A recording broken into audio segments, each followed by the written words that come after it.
one of the two thieves who were crucified with Jesus, whose name was Gestas, said to Jesus, "If thou art the Christ, deliver thyself and us." But the thief who was crucified on his right hand, whose name was Demas, answering, rebuked him and said, "Dost not thou fear God, who art condemned to this punishment? We indeed receive rightly and justly the demerit of our actions, but this Jesus, what evil hath he done?" After this groaning he said to Jesus, "Lord, remember me when thou comest into thy kingdom." Jesus answering said to him, "Verily I say unto thee that this day thou shalt be with me in paradise." And it was about the 6th hour, Matthew 27:45, and darkness was upon the face of the whole earth until the 9th hour. And while the sun was eclipsed, behold, the veil of the temple was rent from the top to the bottom, and the rocks also were rent, and the graves opened, and many bodies of saints which slept arose.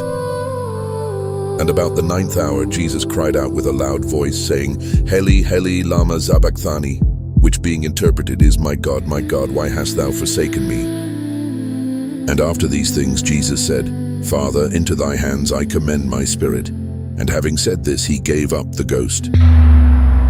But when the centurion was that Jesus thus crying out gave up the ghost, he glorified God and said, "Of a truth this was a just man."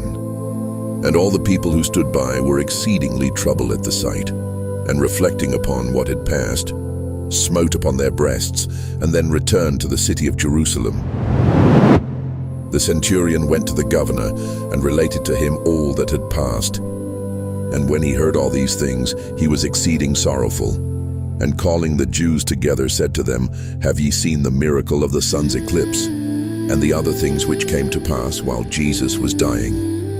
Which when the Jews heard, they answered to the governor, saying, The eclipse of the sun happened according to its usual custom. But all those who were the acquaintance of Christ stood at a distance, as did the women who had followed Jesus from Galilee, observing all these things. And behold, a certain man of Arimathea, named Joseph, who also was a disciple of Jesus, but not openly so for fear of the Jews, came to the governor, and requested the governor that he would give him leave to take away the body of Jesus from the cross. And the governor gave him leave. And Nicodemus came, bringing with him a mixture of myrrh and aloes, about 100 pound weight. And they took down Jesus from the cross with tears, and bound him with linen cloths with spices, according to the custom of burying among the Jews.